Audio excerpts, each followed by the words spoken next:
Olá, mãe 7 Arte, aqui é o Bernardo Paz com mais um vídeo. E hoje vamos fazer uma tier list, revisitar os filmes aí da franquia Monsterverse, já que acabou de ter o último filme a ser lançado, que é o Godzilla e Kong Novo Império, assisti no cinema já. Então eu quero revisitar um pouco dessa franquia e dar uma nota, né, ranquear eles, pelo menos revisitar aqui o que eu acho dessa franquia. E espero que você também pense no seu tier list e coloca nos comentários. Essa franquia de monstros da Legendary, ela revisita, né, o Godzilla e o King Kong, que são dois ícones da cultura japonesa e da cultura americana, e eles criaram esse universo de monstros gigantes a partir deles, e os filmes, de certo modo, são diferentes entre si, têm tons diferentes, eles começam de um jeito no primeiro Godzilla e no primeiro King Kong, e depois eles vão mudando um pouco o teor dos filmes, mas eu acho que, de forma geral, eles conseguiram construir um universo compartilhado muito coeso aqui e que ainda tá dando muito o que falar, uma bilheteria muito boa em comparação com o orçamento. E a gente sabe que depois da Marvel, muitas empresas procuraram, né, trazer um universo compartilhado para os seus filmes,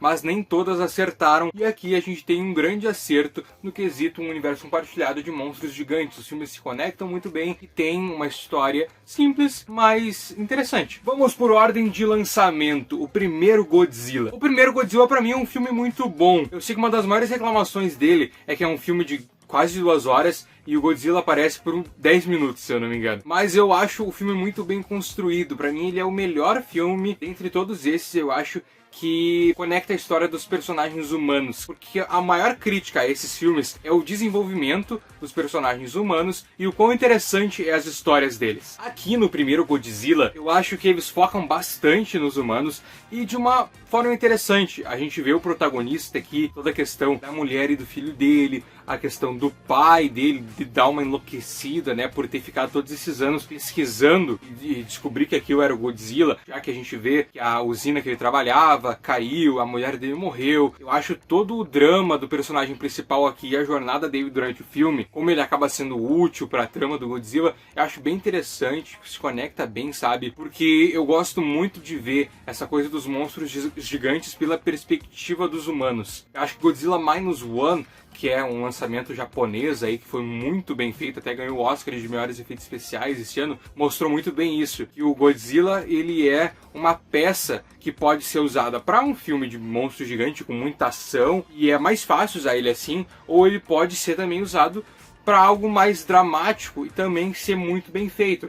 É claro que esse filme não chega aos pés de Godzilla Minus One, mas o que eu quero dizer é que ele funciona bem pra mim como um drama e como um filme de ação também. Além de que aqui ele é um pouco mais sério e o Godzilla é um pouco mais palpável, eu acredito. Porque aqui a gente sente essa coisa, o Godzilla mais japonês, dele ser um monstro muito grande, ele é mais lento, sabe? Os passos dele têm mais impacto. A gente vê nos filmes mais recentes que o Godzilla já se torna, né, uma figura bem conhecida por nós, mas a gente vê no último filme, por exemplo, o Godzilla pulando de cima da pirâmide e ele parece um lutador de karatê, sei lá, tipo, ele é muito mais fluido a movimentação dele, o que por alguns aspectos pode ser bom, mas um monstro daquele tamanho é mais palpável. Essa perspectiva do Godzilla japonês deve ser, os passos dele ter mais impacto, ele ser mais lento, só que isso vai perdendo a versatilidade durante os filmes, porque eles acabam botando muito mais esse embate frenético e mais a ação dos monstros em si, como nos filmes do Godzilla com o Kong, o que é muito bem feito. Eu só estou falando que eu prefiro a perspectiva dele assim, não que não seja bem feito depois. No geral, toda a trama desse filme me agrada bastante, então eu coloco ele aqui como ótimo. E agora, Kong, a Ilha da Caveira, The Skull Island. Pra mim, esse aqui, eu já adianto que pra mim esse é o melhor filme da franquia. Ele começa aqui a já pecar na questão dos humanos. Ele tem humanos muito carismáticos aqui, atores muito bons, como o Tom Hiddleston, a Brie Larson, e que é, né, o Loki e a Capitã Marvel do universo Marvel, e o Samuel Jackson, que é o Nick Fury. A Marvel tá em peso aqui nesse filme. Ele tem atores muito bons aqui, tem personagens que eles têm carisma durante o filme, alguns dos figurantes lá do exército, tu se importa quando eles morrem, sabe? Eles são interessantes, mas não ao nível de tu lembrar muito deles depois. Só que eles servem muito bem pra guiar essa trama, sabe? Mas a cereja do bolo aqui é o Kong, e é as lutas e também a fotografia. Pra mim a fotografia e a direção desse filme são muito bons, junto, é claro, de mãos dadas com os efeitos especiais, que aqui estão mais primorosos do que nunca. Esse filme tem cada cena, assim, de questão de visual, cada cena linda, a batalha do Kong com os monstros no final, lá com os monstros da caveira. Quando eles chegam na ilha, naquela cena dos helicópteros, eles encontram o Kong. Aquilo é lindo, aquilo é muito bom. Aquela fotografia no pôr do sol, com os helicópteros. Eu acho aquilo, pra mim aquilo ganha o filme, sabe? Aquilo tem uma beleza muito grande. O jeito que eles exploram também essa coisa dos nativos da ilha, muito bonito a fotografia quando vai mostrar os nativos, quando vai mostrar os outros monstros da ilha, tipo aqueles bichão lá que tem aqueles baita chifres, sabe? Todo o ecossistema que eles criam aqui é muito palpável, é muito gostoso. Pra mim esse é o filme que ele é o ápice do filme Sessão da Tarde, sabe? Aquele filme de aventura meio despretensioso, ele gabarita nesse quesito. Pra mim ele é o filme dessa franquia que chega no cinema, sabe? É aquele, tipo, esse filme é bom mesmo, sabe? E depois a gente vai talvez pro ponto mais baixo dessa franquia, que é o Godzilla 2. E por que Godzilla 2 é o ponto mais baixo dessa franquia? Porque ele pega todos esses quesitos básicos que os filmes de monstro tentam explorar, desenvolver, e ele faz quase todos eles de uma maneira muito porca. Aqui os personagens humanos estão pífios como nunca, apesar de terem bons atores, como a Millie Bobby Brown, que faz uma personagem principal aqui no filme. É tudo muito esquecível. As cenas de ação tem muito foco nelas, elas têm muito tempo na trama, mas ainda assim elas não são marcantes, não são cativantes, não são legais de se acompanhar. O que se salva nelas é a fotografia de algumas partes. De algumas partes do filme tem uma fotografia bonita, em outras o filme adota cenas de ação num escuro que muitas vezes torna confuso demais. Tudo aqui é muito confuso, às vezes tu se perde na ação, que é escuro, a montagem dele é muito picotada, não é muito... Sabe, o filme inteiro é confuso, ele é mal aproveitado, ele traz aqui um embate foda, que é o do Godzilla contra o King Ghidorah, mas ele nunca consegue de fato aproveitar todas as capacidades que ele tem aqui. Ele tem algumas cenas de ação que são legais, a melhor coisa do filme é que ele tenta trazer uma abrangência maior para o desenvolvimento dos monstros, ele mostra mais monstros, ele dá um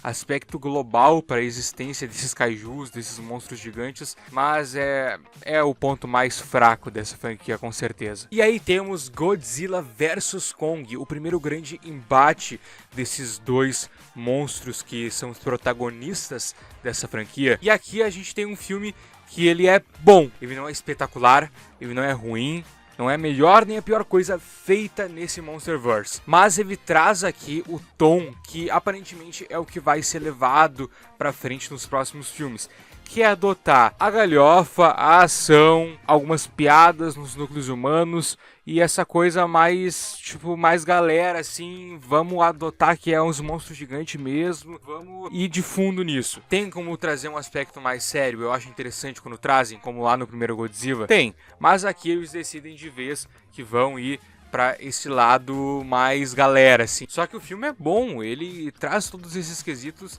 de uma forma bem competente. O que mais é legal aqui é realmente a interação dos monstros. A gente tá aqui por causa deles. Temos de novo personagens humanos aqui que tentam ter uma história e ter importância, conectar a história deles com a dos monstros. É legal a parte da menina lá que era da tribo que aparece lá no Kong. Essa parte dela ter essa conexão com o Kong, isso é legal no filme. Acho que é a parte humana que se salva.